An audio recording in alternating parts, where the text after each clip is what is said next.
अस्सलाम वालेकुम, आप देख रहे हैं सिटी से सवाल। मैं हूँ सैयद आयशा नाज, मेरे साथ मौजूद है नजम सेठी साहब। अस्सलाम वालेकुम। सिर साहब, आज है 22 मई और पहलगाम इंसिडेंट को आज एक माह मुकम्मल हो चुका है। सिचुएशन वही है कि पाकिस्तान की तरफ से तहकीकात की ऑफ़र का इंडिया ने कोई जवाब नहीं दिया और वो लकीर पीटने में मसरूफ़ है। डेलीगेशंस भेजे जाएंगे, जवाब में पाकिस्तान भी डेलीगेशन भेज रहा है। लेकिन पहलगाम इंसिडेंट ने पाकिस्तान को वो मौका दिया कि कौम यूनाइटेड हुई और हमारी फ़ौज ने गैर मामूली सलाहियत का मुजाहरा किया, जिसकी आलमी बरादरी मोतरफ़ है। आर्टिकल्स छप रहे हैं, पाकिस्तानी फ़ौज की जो कारकर्दगी है उसको सराहा जा रहा है और कुछ लोग तो स्टंड हैं। मीनवाइल हमारे army chief general Asim Munir, उनकी जो कायदाना सलाहियतें हैं या क़यादत है, उन पर भरपूर एतमाद का इजहार किया जा रहा है, सेलिब्रेट किया जा रहा है पूरे मुल्क में इसको, बिला तखसीस, यानी उसमें कोई पार्टी की तखसीस नहीं है। ऐसे में एक पेशकदमी होती है, सिर्फ तारीफ़ों तक बात नहीं रहती, अप्रिसिएशन तक नहीं रहती, बल्कि army chief general Asim Munir को फील्ड मार्शल के ओहदे पर तरक्की दे दी जाती है। एक एजाज़ी ओहदा कहा जाता है कि इसके कोई इजाफी ऑपरेशनल जिम्मेदारियां तो नहीं होती, लेकिन हमें याद पड़ता है कि ये पहले किसको मिला था ये एजाज़, और अब वज़ीर आज़म पाकिस्तान कहते हैं कि ये सिविल हुकूमत का फ़ैसला है। आपसे अब यहाँ बहुत से सवाल हम पूछना चाहते हैं जब से ये तकर्री हुई है कि इस तकर्री के पीछे माइंडसेट क्या है, क्या एक स्ट्रेटेजिक सिग्नल है ये, इसकी रिक्वेस्ट आर्म्ड फोर्सेस की तरफ से की गई और ज़रूरी समझा गया ऐसे, या ये सिविल हुकूमत ने अपने तय किया? क्या कहेंगे आप? पहला सवाल का तो जवाब बहुत आसान है कि ये सिविलियन ने ख़ुद फैसला किया है। ये फ़ौज की तरफ से कोई रिक्वेस्ट नहीं थी, ये इन्होंने ख़ुद फैसला किया है कि ये हमें एजाज़ देना चाहिए। तो ख़त्म हो गई ना बात। अच्छा, अगला बात यह है कि क्यों ये फैसला किया है। मैं समझता हूँ इसके पीछे 2-3 मकसद हैं। एक तो जाहिर है कि दुनिया को भी दिखाना है, हिंदुस्तान को भी दिखाना है और पाकिस्तान की आवाम को भी दिखाना है कि ये हुकूमत और ये फ़ौज एक ही सफ़े पे है और बहुत पक्का सफ़ा है, ये टूटने वाला सफ़ा नहीं है। अच्छा, फुल एतमाद है between the two, government and army. Because देखिए ना, इंडिया के अंदर ये तबसरे हो रहे हैं ना जी, कि पाकिस्तान के अंदर इत्तेफाक नहीं है, एक बहुत बड़ी सियासी जमात साथ नहीं दे रही, वो तनकीद कर रही है वगैरह वगैरह। तो ये एक सिग्नल है टू इंडिया ऑल्सो कि आप भूल जाए अगर आपका ख्याल है कि यहाँ कोई इत्तेफाक नहीं है। ठीक है।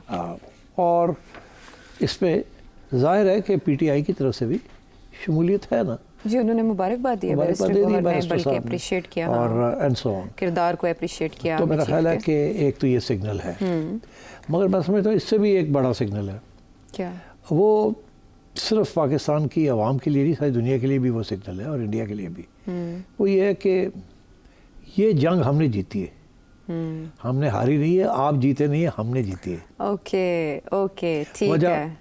हर आप अगर तारीख पढ़े, फील्ड मार्शल का जो ओहदा है ये कब दिया जाता है, तो हमारे दोस्त हैं साबिर शाह साहब, उन्होंने एक बहुत अच्छा मजमून लिखा है हाल ही में, जिसमें उन्होंने पूरी तारीख ट्रेस की है कि 1185 में कोई 840 साल पहले सबसे पहला फील्ड मार्शल का ओहदा दिया गया था, फ्रांस के बादशाह ने दिया था, और उसके बाद सैकड़ों की तादाद में फील्ड मार्शल के ओहदे दिए गए हैं तारीख में। और वो दिए इसलिए जाते हैं कि कोई जंग या कोई वॉर या कोई बैटल जिसमें आप उसको लीड करें, जीतें, और तो एजाज़ दिया जाता है, कॉन्फिडेंस बिल्डिंग के लिए भी और परफॉर्मेंस के लिए भी। और ये तारीख में ऐसे ही हुआ। फॉर एग्ज़ाम्पल यूके के अंदर तारीख में कोई 140 से ज़ायद फील्ड मार्शल्स बनाए गए हैं। इसी तरीके के साथ रशिया में वो भी एम्पायर था ना, ब्रिटेन का भी तो एम्पायर था ना। जब एम्पायर्स होते हैं तो लड़ाई झगड़े बड़े होते हैं, और उस एम्पायर को इकट्ठा करने के लिए और रखने के लिए तो फिर ये फील्ड मार्शल्स के ओहदे दिए जाते हैं जब जंग होती है और जीतते हैं आप। तो रशिया के अंदर भी रशियन एम्पायर की तारीख में 64 फील्ड मार्शल्स का जिक्र आता है। वर्ल्ड वॉर 2 में सिर्फ जर्मन आर्मी ने 13 फील्ड मार्शल्स बनाए, सिर्फ इस वर्ल्ड वॉर 2 के अंदर। और वो जब भी कोई बड़ी जंग जीतते थे तो जिसकी वो काबिल ज़िक्र थी तो फील्ड मार्शल बना देते थे। तो ये एक परफॉर्मेंस क्राइटेरिया भी है, एक इंसेंटिव भी है।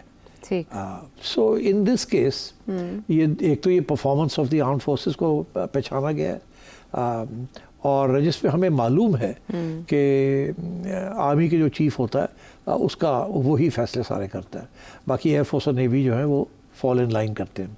तो सारी स्ट्रेटजी जो होती है वो आर्मी वो GHQ ही बनाता है। तो इसमें तो खैर एयरफोर्स को भी चीफ को भी एक्सटेंशन दे दी गई दूसरी बार है, एंड सो ऑन। मगर basically this is meant for reward. मगर सिग्नल ये होता है कि हम जीते हैं। हार के बाद नहीं किसी को फील्ड मार्शल का मिलता। इंडिया ने जब 1971 का वॉर जीता तो उस वक्त तो उन्होंने उसके बाद जनरल मानेकशॉ को 2 साल के बाद ये एजाज़ दिया फील्ड मार्शल का। और उससे पहले 1947-48 के अंदर जो पाकिस्तान इंडिया की जंग हुई वो कश्मीर, तो उसमें जनरल करियापा थे इनके, उनको रिटायरमेंट के बाद जाके मदापा, हाँ जी, मदापा करियापा। हमारी तारीख में अयूब खान साहब ने अपने आप को दे दिया था, कोई जंग जीती नहीं थी। हाँ, मेरा यही सवाल था कि उन्होंने क्यों अपने आप को फील्ड मार्शल बनवाया? दे दिया था, बस अब छोड़े ना इस बात को, क्यों दिया। वो मेरे ख्याल तारीख में पहला जिक्र है जिसने खुद ही अपने आप को दे दिया। हाँ, मगर इसका उसके साथ कोई तल्लुक नहीं है। ये जंग जीती है आपने। अच्छा। आपकी आवाम को आप बता रहे हैं कि हमने जीती है, इंडिया को बता रहे हैं हमने जीती है। अच्छा। और इस जंग का जो एजाज़ है वो आपने जनरल आसिफ को दिया है, because he is the commander in chief of the all the armed forces technically. अच्छा, ये तो एक पहले तो सारे चीफ्स एक जैसे होते हैं ना, अब इनको फील्ड मार्शल बनाने का मतलब यह है कि he is not above all of them. इनका एक एक्स्ट्रा स्टार बन गया। अच्छा। तो अब वो एक इनफॉर्मल अरेंजमेंट जो था कि आर्मी चीफ ही सारा कुछ फैसले करता है, बाकी वो अब एक फॉर्मलाइज कर दिया गया। सो एक तो ये बहुत इंपॉर्टेंट पैगाम था। अच्छा। दूसरा पैगाम ये भी है कि यहाँ बातें शुरू हो गई थी कि ये इमरान खान के साथ बातचीत का और ये और वो, और तो मेरा ख्याल है PTI को भी एक छोटा सा पैगाम है कि आप ये ना समझें कि हमारे गवर्नमेंट के और फ़ौज के दरमियान या चीफ के दरमियान कोई दरार आप डाल सकते हैं। बिकॉज ये आप देखें ना, इमरान खान के बयान क्या आते रहे। इमरान खान के बयान ये आते रहे कि हम मिलिट्री के साथ बात करेंगे, हुकूमत के साथ नहीं करेंगे जी। और इस्टेब्लिशमेंट का मौक़िफ़ ये है कि हम बिल्कुल बात नहीं करेंगे ऑन एनी कॉम्प्रोमाइज़ और एनी डील। अगर कोई आगे बात बढ़नी है तो हुकूमत से बात करें। बिकॉज अगर ये मान जाते हैं कि हुकूमत से बात नहीं करनी है और इस्टेब्लिशमेंट से बात करनी है, तो हुकूमत की लेजिटिमेसी जो है वो क्वेश्चन में आ जाती है, उसके ऊपर सवालिया निशान खड़ा। तो इसको वो चैलेंजिंग इजाज़त देंगे किसी को करने की। मतलब यह है कि ये हुकूमत अपनी टर्म पूरी कंप्लीट करेगी। अच्छा। And we stand with them. तो और आखिरी जो बड़ी important, I think it's very important कि इसका जिक्र करना, ये पैगाम इंडिया के लिए सबसे ज़्यादा है। अच्छा। इसकी तरफ ज़्यादा तवज्जो नहीं दी गई, मगर इंडिया वाले पागल हुए हुए हैं। अगर आप इंडियन चैनल्स देखें तो इंडिया वाले पागल हुए हुए हैं, सारा वक्त यही डिस्कस कर रहे हैं कि इसको क्यों बनाया, ये कौन है, ये क्या है। मैं आपको एक ही लफ्ज़ में बता देता हूँ ये क्यों। इंडिया के लिए क्या पैगाम है। इंडिया के लिए ये पैगाम है कि आप न्यूक्लियर वॉर का फिक्र ना करें, ये हमारा न्यूक्लियर वॉर हेड है। अच्छा, ठीक है, ये मैसेज है नहीं इंडिया के लिए है, ये अपॉइंटमेंट भी है कि general Asim Munir is our nuclear war. हमारा ये जवाब है आपको, ये जवाब है आपको। बिकॉज अगर आपका ख्याल है कि आप कुछ करेंगे और हम चुप करके बैठ जाएंगे, भूल जाएं। अब आप अगर जिन्होंने एक चंड मारोगे इसे 2 मारेंगे, और ये हमने फॉर्मलाइज कर दिया है और इनके हवाले सब कुछ कर दिया। आपको याद होगा कि जब ये सब कुछ शुरू हुआ, ये उससे पहले शहबाज शरीफ साहब ने कहा था हमने आर्म फोर्सेस को इख्तियार दे दिया, वो फैसले वो करेंगे इंडिया के हवाले से। मतलब यह है कि जनरल आसिफ को इख्तियार दे दिया था जी। ठीक जी। और ये जो फैसला हुआ है आखिरी दिन, जबकि DGIS फिर उठ के गए और कहते हैं अब देखो हम क्या करते हैं after the attack on Noor Khan base. तो वो फिर फौज ने फैसला किया ना, उससे पहले सारी कोऑर्डिनेशन हुई भी थी। सो आई थिंक बटन जो दबाना था वो जनरल आसिफ ने दबाया। तो I think this is a message for India कि अगर आपका ख्याल है कि आप कुछ करेंगे और हम लेट जाएंगे या आपके कोई कैदी पकड़ेंगे तो वापस कर देंगे, ये भूल जाए, अब वो ज़माने चले गए। अब यहाँ से जवाब मिलेगा तकड़ा। तो आप तैयार रखें इस चीज़ को। ये ना सोचें कि पाकिस्तान की मईशत का हाल ख़राब है, ये ना सोचें कि पाकिस्तान के अंदर इत्तेफाक नहीं है, ये ना समझें कि सिविलियन गवर्नमेंट और आर्मी के दरमियान कोई कॉन्ट्रडिक्शन है, ये सब भूल जाएं आप। We've just handed over the button to general Asif. ठीक है। And general Asif is a believer। उनको तकलीफ तो इस बात की होती है जनरल आसिफ, हाँ जनरल आसिफ, कि वो तो बिलीवर है। डर लगता है उनको बिलीवर्स से, ठीक है ना। वो भी बिलीवर विदाउट अ बियर्ड, आप समझे ना।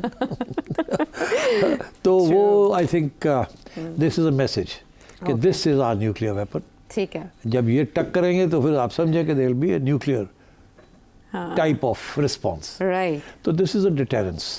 ठीक है for the Indians. Okay, Pahalgam incident के बाद सबसे ज़्यादा जो इंडियन मीडिया में ललकारा जा रहा था वो भी आर्मी चीफ को ही ललकारा जा रहा था, और पाकिस्तान ने अब फील्ड मार्शल के ओहदे पर तरक्की देके इंडिया को एक जवाब दे दिया। ये आपका एनालिसिस कह रहा है पहलगाम इंसिडेंट के बाद जनरल आसिम मलिक को वज़ीर आज़म का मुशीर बना देना और फिर अब इनको फील्ड मार्शल के ओहदे पर तकर्री दे देना, ये आप कह रहे हैं इंडिया के लिए मैसेज है। मगर पाकिस्तान की जो तारीख है सिविल मिलिट्री तवाज़ुन की, उस पर क्या असरात होंगे इस तकर्री? कोई असरात नहीं, जो पहले की हकीकत है वही अभी भी हकीकत वही रहेगी। कुछ जब प्राइम मिनिस्टर्स थोड़े बहुत इधर उधर होते थे तो छुट्टी हो जाती थी, तो अब सबने सबक सीख लिए। अच्छा, तो मेरा ख्याल है उसमें कोई फ़र्क नहीं पड़ेगा। लेकिन कम से कम आपने ये तो कह दिया कि शहबाज शरीफ साहब पहले वज़ीर आज़म होंगे जो 5 साल की मुद्दत पूरी करेंगे। मतलब तवक्को तो यही है। अच्छा। दुनिया उम्मीद पे कायम है ना। अच्छा, शहबाज शरीफ साहब बड़ी मुश्किल से इस मनसब पर आए हैं और ये उनकी लक होगी कि अगर वो पहले वज़ीर आज़म के तौर पर तारीख में याद रखे जाएंगे। उन्होंने 5 साल पूरे किए। शहबाज साहब ने बड़ी मेहनत की है, नो डाउट, दिन रात लगे हुए। मैं तो हैरान होता हूँ कि इतनी एनर्जी कहाँ से आती और है। स्विमिंग भी करते हैं फिर मॉर्निंग में, और वो पता नहीं कितने बजे, सुबह 5 बजे। सुबह 5 बजे। तो खैर जाहिर है वो स्विमिंग के साथ ही तो एनर्जी आती है। No doubt. तो अब मैं समझता हूँ कि he is done a good job and this government has done a good job.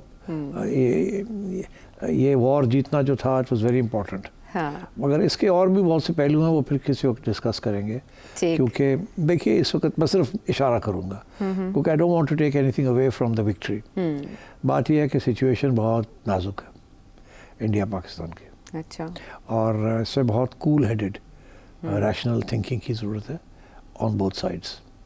और कभी कभी ये होता है कि आपको ओहदे मिलते हैं, आपको तारीफ़ आपकी होती है, कभी कभी ऐसे होता है कि आप शिकस्त होती है आपकी, आप मायूस होते हैं, उसके बाद आप डेस्परेट हो जाते हैं।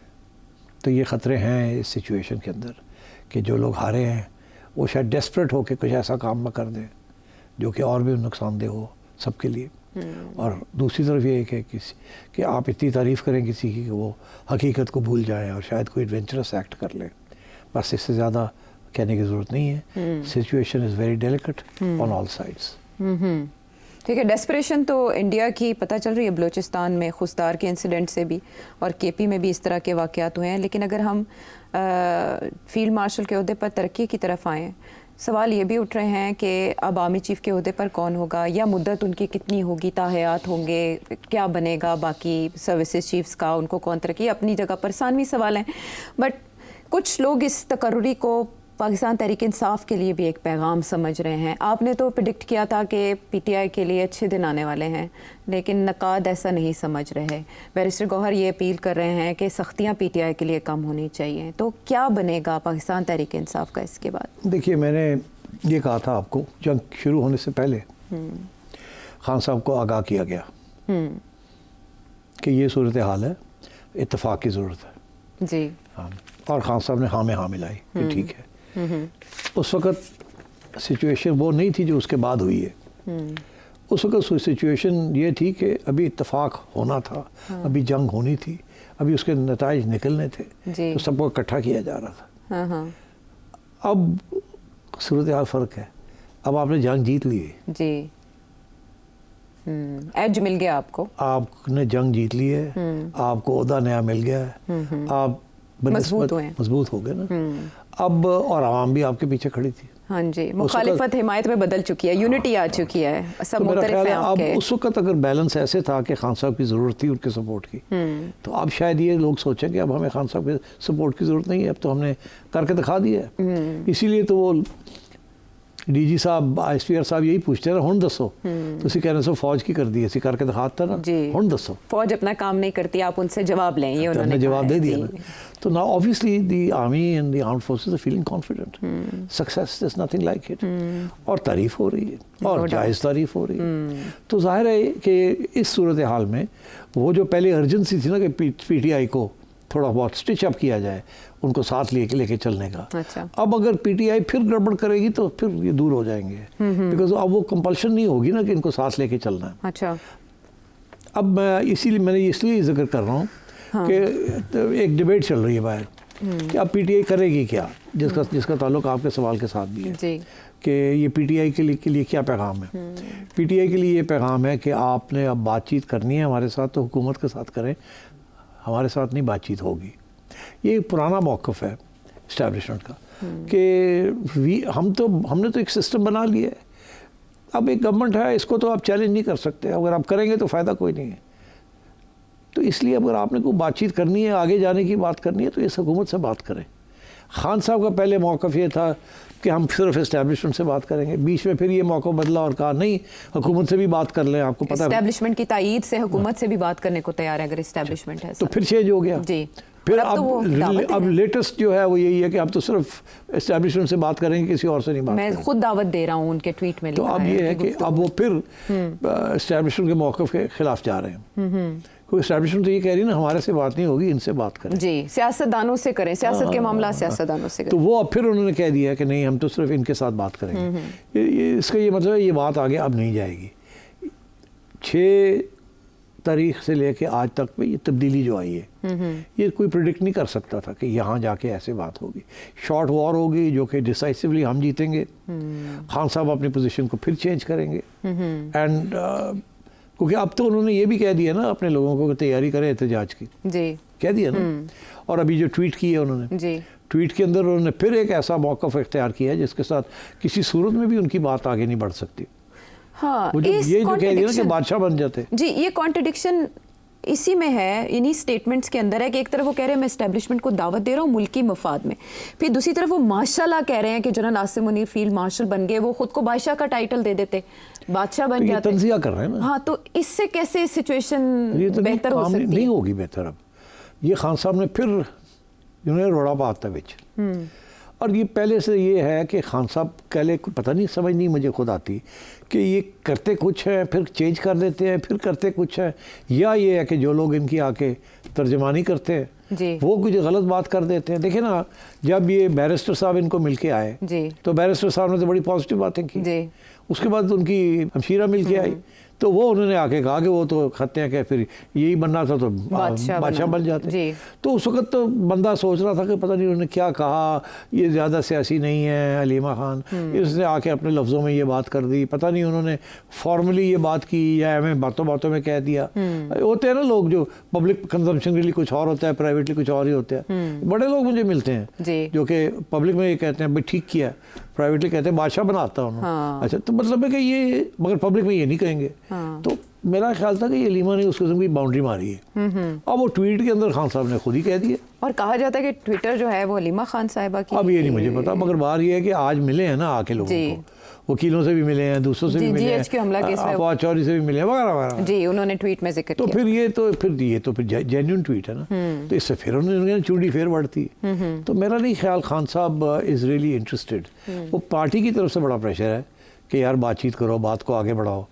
खान साहब की तरफ से वही रवैया है जो पहले था, जिसकी वजह से मेरा ख्याल है इस्टेब्लिशमेंट बिल्कुल ट्रस्ट नहीं करती इनको, और इसीलिए अब फिर मेरा ख्याल है कि इस्टेब्लिशमेंट जो है जो इनके साथ वादे किए हैं वो वादे तो पूरे करेगी, लोगों को छोड़ेगी, मगर ये कि क्या खान साहब के लिए कोई लंबी कोई आज़ादी आ रही है, या मेरा ख्याल है अब वो एजेंडा से हट गया है। मैं तो समझता हूँ कि अगर बुशरा बीबी को आज़ाद कर दिया गया तो बहुत बड़ी चीज़ होगी। अब ये पिछले हफ्ते 10 दिन के अंदर ये तब्दीली आई है, मगर अभी भी मैं समझता हूँ कि शायद बुशरा बीबी जो है उनकी जो सेंटेंस है ये एक केस के अंदर, ये 190 मिलियन केस जो है उसी की बात मैं कर रहा हूँ, और उसके अंदर शायद उनका जो कन्विक्शन है वो सस्पेंड हो जाए, और खान साहब की रिहाई मुझे नज़र नहीं आ रही। ये तजाद पार्टी में बहुत नुमाया हो चुका है कि बैरिस्टर गौहर जो चेयरमैन है पीटीआई के, वो खैर मकदम करें अपॉइंटमेंट का, मुबारकबाद दें, रोल को सराहें, लेकिन इमरान खान साहब तंज करें और इन अ वे वो भारतीय मीडिया को ये मवाद दे रहे हैं ये ट्वीट करके कि फील्ड मार्शल के बजाय बादशाह बन जाते, तो इंडियन मीडिया तो इस तरह की चीज़ों को उठाएगा, तो फिर क्या रिएक्शन आएगा? तो मैं यही आपसे कह रहा हूँ कि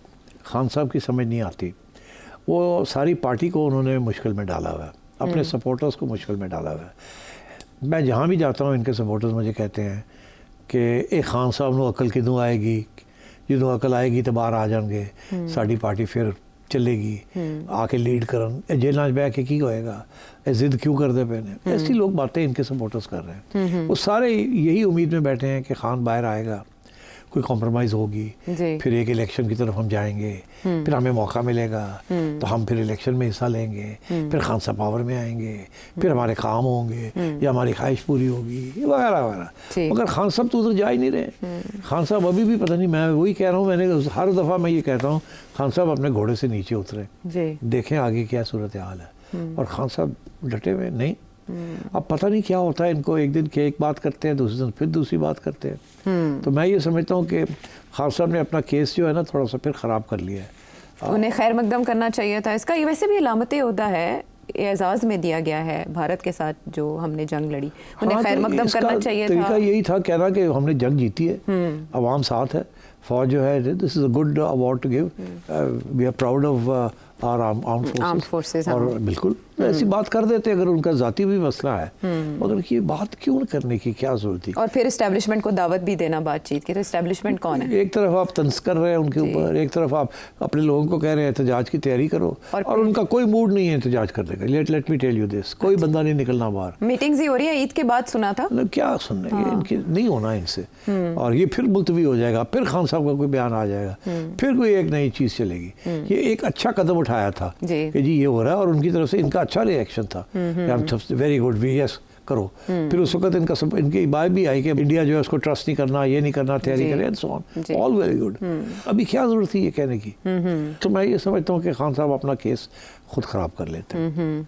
अब मेरा तो यही उम्मीद है कि कुछ लोग रिहा हो जाए, जैसे हमने कहा था होना चाहिए, और आगे बुशरा बीबी भी रिहा हो जाए विद इन द मंथ। जमानतें तो हुई 80 से ज़्यादा अफराद की, 26 आज हुई है ना जी, आगे भी होंगी। तो मेरा ख्याल है ये सिलसिला तो चलेगा, मगर ये है कि क्या खान साहब, अब मैं क्या कहूँ यार, ठीक है, थक गया हूँ मैं खान साहब से। रिविजिट करना चाहिए, रिव्यू करना चाहिए, और नविश्ता दीवार पढ़ना चाहिए। इससे पहले इमरान खान साहब के हवाले से ये कहा जाता है कि उन्होंने आसिम मुनीर साहब के आर्मी चीफ बनने की सख्त मुखालिफत की थी, और अब वो फील्ड मार्शल बन चुके हैं, तो एक बार फिर उनकी तरफ से तंज सामने आया है, जिससे पाकिस्तान तहरीक इंसाफ जहाँ है वहीं रहेगी। लेकिन फिर अपने चेयरमैन को भी उसी हवाले से स्टेटमेंट देने के हिदायत देनी चाहिए थी कि वो भी वही कहते हैं जो इमरान खान साहब अपनी ट्वीट में कह रहे हैं। वापस आते हैं एक ब्रेक के बाद।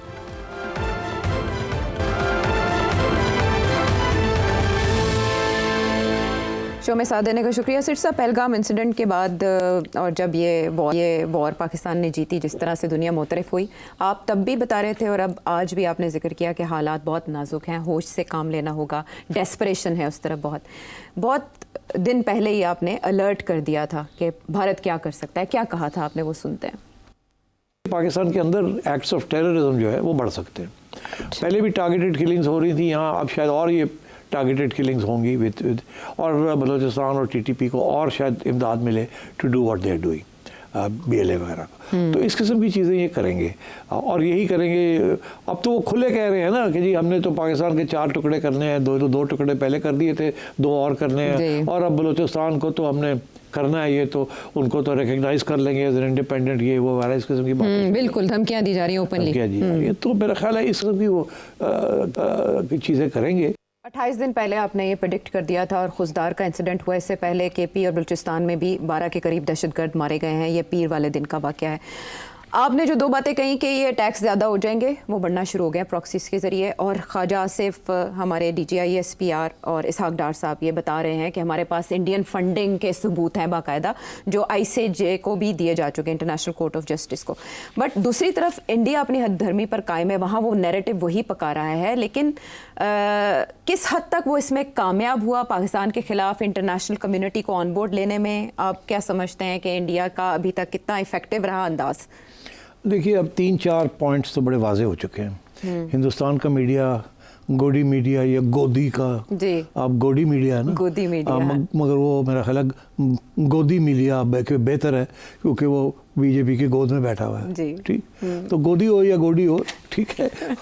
वो मीडिया की बहुत तनकीद हो रही है, सिर्फ इंडिया में नहीं, बाहर भी हो रही है, कि इसने बहुत मिस इन्फॉर्मेशन की है और अपनी आवाम को गलत राह पे लगाया है। सो एक तो ये, दूसरा ये कि मेरा ख्याल है अब इंडिया में ये मीडिया के अलावा एक रियलाइजेशन, एक एहसास होना शुरू हो गया है कि ये जंग हम हार गए, हम जीते नहीं हैं, ये इंडिया जीता नहीं है। इंडिकेटर्स बहुत से हैं जो लोगों को समझ आ रहे हैं। तो लोगों ने बहुत से सवाल खड़े करने शुरू कर दिए, जो हम पहले दिन से सवाल खड़े कर रहे थे, अब लोग इंडिया के अंदर मीडिया और बाकी कोई माफिया मांग रहे हैं और कोई लोग ये सवाल खड़े कर रहे हैं। अब भरा हुआ ट्विटर और भरा हुआ टिकटॉक के इंडिविजुअल्स और कांग्रेस में भी शोर पड़ गया कि ये क्या हुआ है। तो अब बात यह है कि नरेंद्र मोदी और जयशंकर जो उनका फॉरेन मिनिस्टर है, बहुत अंडी सिवियर अटैक है इस वक्त। तो मैं समझता हूँ ये इस वक्त जैसे कहते हैं ना, अब वो सोच रहे होंगे हम करें क्या, क्योंकि उनकी political survival is at stake. एक तो ये है कि नरेंद्र मोदी जयशंकर की छुट्टी करा सकता है, एक स्केपगोट ढूंढना कि किसी के ऊपर लगा के उसको फारग कर दिया। क्योंकि ये जो सारी फॉरेन पॉलिसी थी ना, जो जयशंकर ने इनको कहा होगा कि अगर आप करेंगे तो फिक्र ना करें, सारी इंटरनेशनल कम्युनिटी हमें सपोर्ट करेगी, मैंने सबसे टाइट किया हुआ सबको, तो वो तो हुआ नहीं। उन्होंने कंडेम तो किया एक्ट ऑफ टेररिज्म, मगर किसी ने हिंदुस्तान का बयानिया नहीं बाय किया, नहीं खरीदा। राइट। तो बहुत सख्त तकलीफ हुई है इंडियन मीडिया को भी, इंडियन डिप्लोमेट्स को भी, इंडियन जनरल्स को भी, इंडियन पॉलिटिशियंस को भी कि यार ये क्या हुआ, ये तो लोग किसी ने हमें सपोर्ट नहीं किया। और उधर पाकिस्तान है, 3-4 तो खुल के पाकिस्तान के हक में आ गए, चाइना उनके हक में आ गया, अजरबैजान आ गया, तुर्की आ गया एंड सो ऑन। तो इंडिया के हक में तो सिर्फ एक अफगानिस्तान था जिसने थोड़ी सी चूक की थी, हाँ, लेकिन वो उनकी तरफ से इजहार नहीं हुआ था। हाँ, तो और वो इधर से हुआ तो इंडिया की तरफ से आया था। हाँ। तो बात यह है कि वहाँ फॉरेन पॉलिसी फेलियर तो अब सबको समझ आ गई कि ये जो सारा ड्रामा था ना, इंडिया ग्रेट पावर और पाकिस्तान टेररिस्ट स्टेट, ये सब फारग हो गया वो। एक तो ये, दूसरा ये कि ये जो इतनी जो रिएक्शन इंडिया का आया है एविडेंस प्रेजेंट करने के बगैर, फ़ौरन ऐसे था कि पहले से प्लानिंग हुई हुई थी। लोग बेवकूफ़ तो नहीं है, सबको पता है इंडिया ने क्या क्या किया, क्या नहीं किया, specially after Canada, USA, UK, यहाँ असैसिनेशंस इंडिया ने की हैं। सबको पता है पाकिस्तान के अंदर भी जो असैसिनेशंस जिहादी लीडर्स की हुई हैं, ये छुपी हुई बातें नहीं होती, इंटेलिजेंस एजेंसीज अपनी गवर्नमेंट को बताती हैं। तो ये इंडिया की फॉरेन ऑफिस की बहुत बड़ी मिसकैलकुलेशन है। उन्होंने फंसा दिया है इसको, नरेंद्र मोदी को। इसको 2 बातें कही गई थी, एक तो ये, मेरा ख्याल 3 बातें कही थी, इनको तीनों गलत निकली।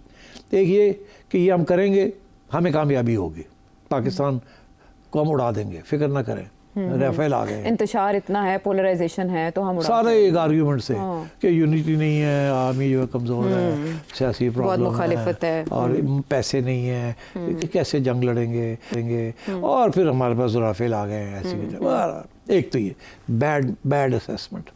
दूसरी बैड असेसमेंट कि इंटरनेशनल कम्युनिटी हमें सपोर्ट करेगी और पाकिस्तान को कंडेम करेगी, वो नहीं हुआ। तीसरी ये कि अमेरिका हमारा साथ देगा, तो हमारा एलाई है ना।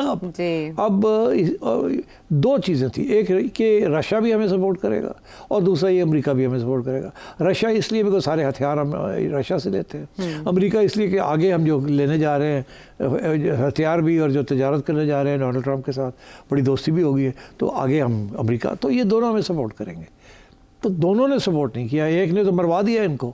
एक तो कहता कि अब इंटरनेशनल मीडिएशन करूंगा, मैं कश्मीर का मामला सामने ले आया, उसके साथ तो बिल्कुल मर गए ये लोग कि यार है क्यों है। तो इनके जो सारे कैलकुलेशंस थे वो सारे गलत निकले। तो इसलिए इस वक्त इंडिया के अंदर एक मायूसी भी है, एक गुस्सा भी है, और उनका हुक्मरान तबके के अंदर बहुत गुस्सा है कि ये हुआ क्या हमारे साथ। तो मैं समझता हूँ कुछ ना कुछ सर तो काटे जाएंगे। राइट। अजीत डोवल भी हैं थ्रेट में, पता नहीं, अब वो देखना है ना उनका रोल क्या था। ये हो सकता है उन्होंने कुछ और एडवाइस दी हो, इन्होंने एडवाइस ना ली हो, तो अभी ये खुद इंटरनल रेकनिंग होगी वहाँ और सवाल खड़े होंगे। तो आप देखते चलें आप क्या होता है आहिस्ता आहिस्ता। मगर जो मेरा मौक़िफ़ है कि इसकी जो दूसरा इसका पहलू है वो ये है कि हिंदुस्तान इस वक्त डेस्परेट है, उसकी इंटरनेशनल स्टैंडिंग गिर गई है, उसका जो अमेरिकन अलायंस है वो थोड़ा सा उससे दराड़ आ गई है, और तीसरा ये है कि प्राइम मिनिस्टर मोदी का जो क्रेडिबिलिटी है और जो वो सारी गिर गई है। आर्म फोर्सेस की क्रेडिबिलिटी गिर गई है, उनकी एयरफोर्स की क्रेडिबिलिटी गिर गई है। तो they are in a very serious crisis, military, strategic and foreign policy crisis. तो डेस्परेशन में वो, तो डेस्परेशन में मुझे ये फिक्र है कि वो डेस्परेशन में कुछ करे, और अगर डेस्परेशन में कुछ किया तो फिर how will we react to it. देखिए वो जो पॉइंट मैंने मेक किया था ना कि ये पैगाम है इंडिया के लिए भी कि जनरल साहब जो हैं वो फील्ड मार्शल हैं, फाते हैं वो। हाँ, तो फाते इंडिया है वो, तो आप सोच लें ज़रा। तो आई थिंक अगले जो चंद माह हैं दे वेरी सेंसिटिव। ये तो ऑटोमेटिक था कि अगर कोई और इनके पास चारा नहीं है वो फॉर डायरेक्ट अटैक जी, तो प्रॉक्सीज के तो जरिए प्रॉक्सीज आएंगे। के जरिए बढ़ाएंगे। तो इसीलिए वो इमीडिएटली बटन दबाया उन्होंने और प्रॉक्सी ने शुरू कर दिया। मगर इंटरेस्टिंग बात, अभी BLA ने माना नहीं कि हमने करवाया। नहीं माना, कोई तस्लीम नहीं किया, किसी ने अटैक की जिम्मेदारी नहीं ली। उसकी वजह, हाँ, इसकी वजह यह है कि जिस चीज एक बच्चों की बस के ऊपर अटैक किया, APS जाते बच्चों की बस, वो भी फौजी, जी, कैंटोनमेंट एरिया में, जी, मगर बच्चों को बिल्कुल जिसे ना टिट फॉर टैट कि आपने सिविलियंस के ऊपर अटैक किया, हमारे पे इल्ज़ाम है जी, तो फिर हमने ये कर दिया बच्चों पे। और ये BLA का नाम नहीं लिया जा रहा, शायद कल ले ले, अभी नहीं लिया जा रहा बिकॉज ये नहीं चाहते कि BLA के खिलाफ यहाँ कोई रिएक्शन आ जाए इवन इन बलूचिस्तान की। ये क्या है? तो I think you will see more of these incidents and KP में भी और यहाँ भी I think, and you will also see some assassinations. ये है इमीडिएट रिस्पॉन्स इंडिया। कुछ असैसिनेशंस रिपोर्ट तो हुई है मीडिया में, अभी और भी हाई प्रोफाइल असैसिनेशंस भी आप एक्सपेक्ट कर सकते हो। और ये तो खुलेआम उनके जो कमेंटेटर्स हैं जी, वो खुलेआम कह रहे हैं जी, कि ये काम करें। वो मेजर साहब हैं इनके, वो तो आजकल गौरव आर्या, वो पागल हुए हैं, फ्रस्ट्रेशन की हद पे हैं। तो और भी हैं, एक दो रिटायर्ड जनरल्स भी हैं और भी बड़े, बख्शी, वो पागल हुए हैं। उसके लिए हमने स्क्वाड तरतीब दे दिया, लेकिन पाकिस्तान किस फ्रंट पे इसको हैंडल कैसे करेगा? अब जैसे ICJ सबूत ले जाने की बात हो रही है, कोई इंटरफेरेंस हो सकती है? अब बात ये जी कि सबूत तो अभी तक इन्होंने अगर इकट्ठा किया भी है तो दिखाया नहीं है किसी को। ये कह रहे हैं ICJ नाइदर है नो देयर। ये इंटरनेशनल मीडिया, इंटरनेशनल एक कम्युनिटी के आगे ये प्रूफ रखना है, राइट। और ये पक्का प्रूफ होना चाहिए, कच्चा प्रूफ नहीं होना चाहिए। कच्चा प्रूफ आप लेके गए तो आपके गले पड़ जाएंगे। हाँ। तो आप करें आपकी इंटेलिजेंस एजेंसियां right. और होमवर्क करके सही ऐसा प्रूफ लेके जाएं ताकि आपकी बात मानी जाए। और इस वक्त जो चीज़ सबसे ज़्यादा जिसकी ज़रूरत है वो ये है कि आप इंडिया का जो टेररिज्म पाकिस्तान में हो रही है वो आप काउंटर करें इसके साथ। ठीक। और फिर ये आपका आर्ग्यूमेंट ये होना चाहिए कि हमने तो we cannot afford a war. We cannot afford destabilization. We cannot afford to support these groups. ये तो हम इनसे लड़ते रहे और हमें मार रहे हैं। तो हमारा तो ये केस ही नहीं बनता कि हम इस किस्म की कुछ चीज़ करें। तो अगर किसी का केस बनता है इस किस्म की चीज़ करने को तो वो फॉल्स फ्लैग कराना या इस किस्म की चीज़ करना ये इंडिया का है। मगर ये जो कश्मीर इंटरनेशनलाइज हो गया ना, बस मैं जाते जाते पता टाइम ख़त्म हो गया, मैं 3 बातें करूँगा, एक बात में 3। अगर ये पहलगाम जी इंडिया ने करवाया है और उसके बेसिस के ऊपर जो कामयाबी नहीं हासिल हुई तो फिर ये फिर करवा सकते हैं।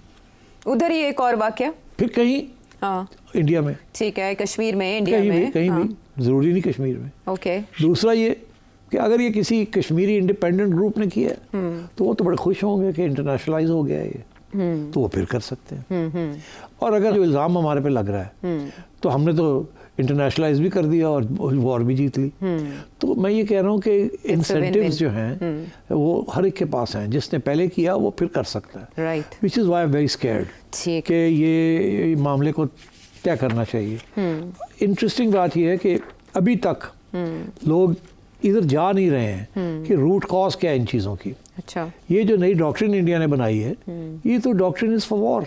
अगला राउंड होगा, अगर उन्होंने कहा ना न्यू नॉर्मल ये है कि कभी कुछ होगा तो हम कुछ करेंगे, ठीक। तो वो उन्होंने करके देख लिया। अब अगले दफ़ा कुछ होता है या इंडिया खुद कराता है या खुद कश्मीर के अंदर या कहीं और मुंबई में कुछ हो जाता है जिसका हमारे साथ ताल्लुक़ नहीं है, तो इंडिया क्या करेगा? अगर कुछ करेगा तो फिर हम काउंटर करेंगे। तो दिस इज़ ये एस्केलेशन का ये रास्ता है, एक नया रास्ता है जो भारत अडॉप्ट कर चुका है, बहुत इसलिए खतरनाक है। आई थिंक इंटरनेशनल कम्युनिटी को चाहिए कि वो कूदें इसके अंदर और इस मामले को तय करें कि इसको कैसे हल करना है। अमेरिकन प्रेसिडेंट ने तो बारहा कहा है कि वो सीज फायर को आगे लेकर जाएंगे और इनके किसी थर्ड वेन्यू पे मुज़ाकरात भी हो सकते हैं दोनों कंट्रीज़ के, लेकिन भारत अभी तक अमेरिका का किरदार उस तरह तस्लीम नहीं करा। बहुत से पहलू हैं इस मामले के, ब्रेक के बाद आके बात करेंगे।